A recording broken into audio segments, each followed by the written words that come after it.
정주익 기자의 점프볼 인사이드 두 번째 시간입니다. 이번 시간에는 외국 선수 제도 변화와 코트 규격변화에 대한 올 시즌 프로농구 영향에 대해서 얘기를 해보겠는데요.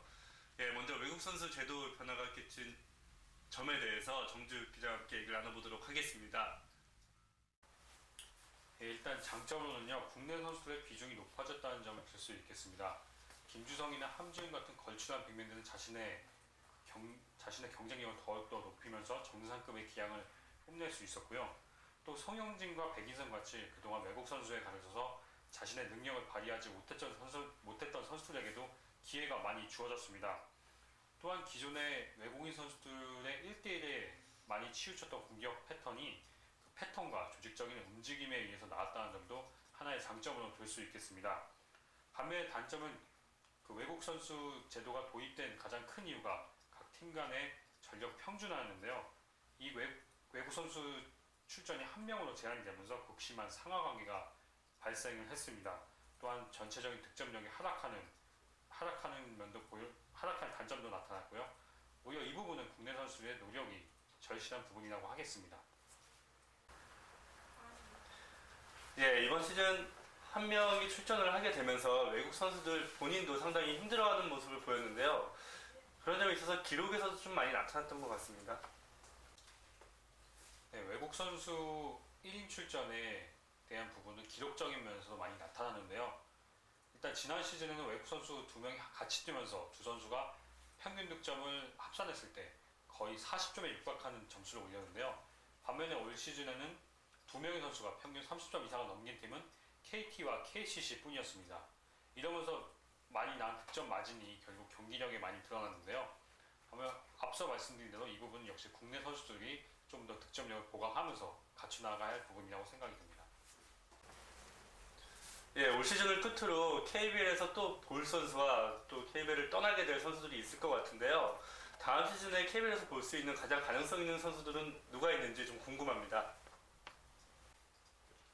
일단 재계약 대상 선수들은요, 최하위였던 KT를 2위까지 올려놓은 제스퍼 존슨, 그리고 모비스를 결승까지 우승으로 견인한 브라이언 던스톤 등이 거론이 되고 있는데요. 일단 이 선수들도 100% 재계약을 장담할 수 있는 상황은 아닙니다. 일단 각 팀은 트라이아웃 참가자 선수들이 모두 확정되는 대로 재계약 여부를 확정지을 것으로 보이는데요. 일단 가능성으로만 본다면 제스퍼 존슨과 던스톤이 가장 유력한 것으로 보이고요. 테런스 레더와 에런 헤인즈들은 일단 본래 소속팀과 재계약은 할 수 없지만 트라이아웃에 다시 참가한다면 지명이 유력해지고 있습니다. 올 시즌 프로농구는 코트 규격 변화와 3점슛 거리가 멀어지고 또 아래의 구역이 신설되면서 여러 가지 변화가 있었는데요. 이런 변화들이 어떤 영향을 미쳤나요? 올 시즌 같은 경우에는 저득점 문제가 심각했습니다. 물론 코트 규격 변화도 문제가 됐지만 외국 선수 제도 여러 가지 문제가 좀 있었는데요. 전체 평균 득점에서 일단 3.6점이나 줄었고요. 그리고 3점슛 성공 개수도 한 400개 정도가 줄었습니다. 적중률도 1.3% 정도 내려갔고요.